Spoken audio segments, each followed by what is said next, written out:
সম্প্রতি আমরা লক্ষ্য করেছি ইসকন নেতাকে আদালতে তোলার পর চট্টগ্রামে আইনজীবী হত্যার ঘটনায় সারা দেশে একটি তোলপাড় তৈরি হয়েছে এবং বিদেশি গণমাধ্যমে নানা প্রোপাগান্ডা ছড়াচ্ছে এবং আইন উপদেষ্টা বলেছেন যে ভারতের দ্বিচারিতা নিন্দনীয় এবং আপত্তিকর। ইসকন নেতা গ্রেপ্তার ঘিরে এই প্রোপাগান্ডাকে আসলে আপনি কিভাবে দেখেন?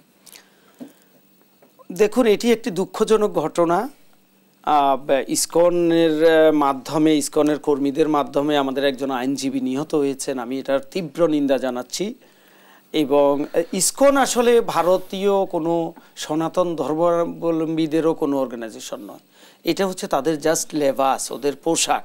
এটা ইহুদিদের দ্বারা গঠিত একটি জঙ্গি গোষ্ঠী। এই প্রোপাগান্ডাকে আপনি কিভাবে দেখেন? এই প্রোপাগান্ডাটা হচ্ছে আসলে আমাদের সবকিছুর মূলে হচ্ছে আমাদের সরকারকে অস্থিতিশীল করা, আমাদের দেশকে অস্থিতিশীল করা, আমাদের ইন্টারিম গভর্নমেন্টকে ব্যর্থ করে দেয়া এবং তারা মানুষের কাছে বোঝানো যে আগের সরকার ভালো ছিল এবং তারা যে তাদের মনের মধ্যে যে একটা অন্তর্জ্বালা, তাদের মনের মধ্যে যে একটা কষ্ট, তাদের সাউথ ব্লকের যে ডিপ্লোমেসি যে ফেলিউর, এই ফেলিউরটার প্রতিশোধ নেওয়ার জন্য ওরা প্রতিশোধ পরায়ণ হয়েই তারা এই প্রোপাগান্ডাগুলো চালাচ্ছে।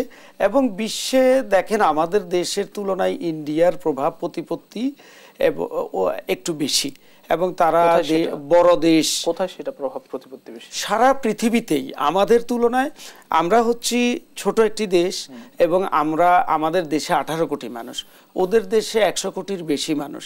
সারা পৃথিবীতে আপনি নিশ্চয়ই অনেক দেশ ভিজিট করেছেন। যত দেশে গিয়েছি পপুলেশনের দিক থেকে ভারতীয় বংশোদ্ভূত মানুষজন বিভিন্ন দেশের প্রশাসনে এবং তাদের মিল ফ্যাক্টরিতে কর্মস্থলে অনেক বেশি বাংলাদেশিদের তুলনায়, যার জন্য তাদের পক্ষে প্রোপাগান্ডা চালানোটাও একটু সহজ। আর তারা এই ক্ষেত্রে অনেক বেশি অর্থলগ্নি করছে, অনেক বেশি টাকা খরচ করছে এবং এই অর্থলগ্নির ক্ষেত্রে আমাদের সাবেক স্বৈরাচারী সরকারের ইন্ধন আছে এবং স্বৈরাচারী পতিত স্বৈরাচার শেখ হাসিনার এবং তার দোসরদের, এরা আপনি জানেন 7 লক্ষ কোটি টাকা ওরা পাচার করেছে। 17 লক্ষ কোটি টাকা ওরা পাচার করেছে এবং তাদের যে রিক্সা লীগের নেতা ছিল সেও শত কোটি টাকার মালিক।